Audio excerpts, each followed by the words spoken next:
April 25 మా ద్వారా ప్రతి స్థలమందును క్రీస్తును గూర్చిన జ్ఞానం యొక్క సువాసనను కనపరచుచు ఆయన యందు మమ్మును ఎల్లప్పుడూ విజయోత్సవంతో ఊరేగించుచున్న దేవునికి స్తోత్రము.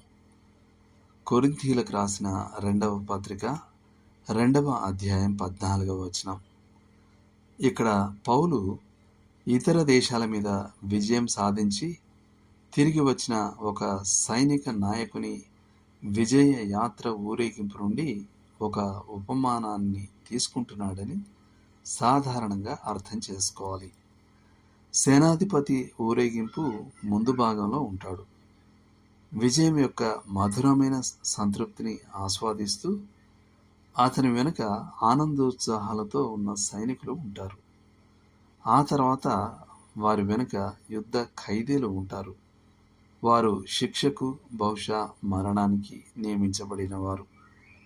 ఊరేగింపు మార్గమంతటా ధూప పాత్రలు ఉంటాయి. గాలి సువాసనతో నింపుతాయి. కానీ ఆ సువాసన వారు ఏ పక్షాన ఉన్నారనే దానిపై ఆధారపడి వేర్వేరు ప్రజలకు వేర్వేరు అర్థాలను ఇస్తుంది. సర్వ సైన్యాధిపతికి విధేయులుగా ఉన్నవారికి అది విజయపు వాసన. అయితే ఖైదీలకు అది ఓటమి మరియు ప్రతిఫలం యొక్క దుర్వాసన. ప్రభు యొక్క సేవకుని మార్గం అనేక విధాలుగా ఈ చిత్రాన్ని పోలి ఉంటుంది. ప్రభువు ఎల్లప్పుడూ అతనిని విజయోత్సవంలో నడిపిస్తాడు. అది ఎల్లప్పుడూ విజయంలా అనిపించకపోయినా వాస్తవం ఏమిటంటే అతను గెలిచే పక్షాన ఉన్నాడు మరియు దేవుని కార్యం ఎప్పటికీ విఫలం కాదు. అతను ఎక్కడికి వెళ్ళినా తనతో పాటు క్రీస్తు యొక్క సువాసనను తీసుకువెళ్తాడు. కానీ ఈ సువాసన వేర్వేరు ప్రజలకు వేర్వేరు అర్థాలను ఇస్తుంది. ప్రభు అయిన యేసుకు తలవంచే వారికి అది నిత్య జీవపు సువాసన. మరోవైపు సువార్తను తిరస్కరించే వారికి అది మరణము మరియు నాశనం యొక్క వాసన. కానీ ఈ రెండు సందర్భాలలోనూ దేవుడు మహిమపరచబడతాడు. పశ్చాత్తాపపడిన వారి రక్షణలో ఆయన మహిమపరచబడతాడు మరియు నశించుచున్న వారి తిరస్కారంలో కూడా ఆయన నీతిమంతుడని నిరూపించబడతాడు.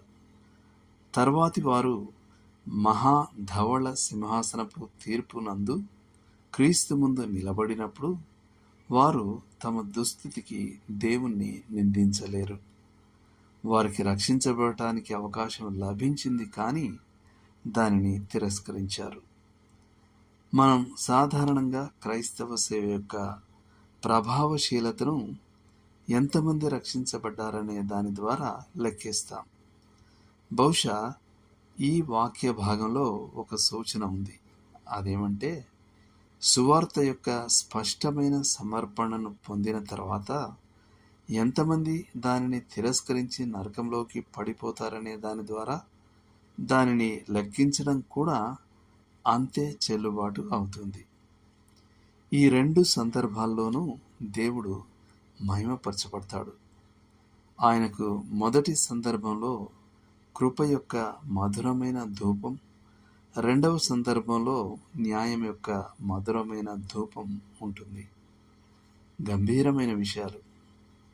అందుకే అపోస్తలుడు ముగింపులో ఇట్టి సంగతులకు చాలినవాడెవడు అని అడగడంలో ఆశ్చర్యం లేదు. దేవుడు మిమ్మల్ని దీవించును గాక. ఆమెన్.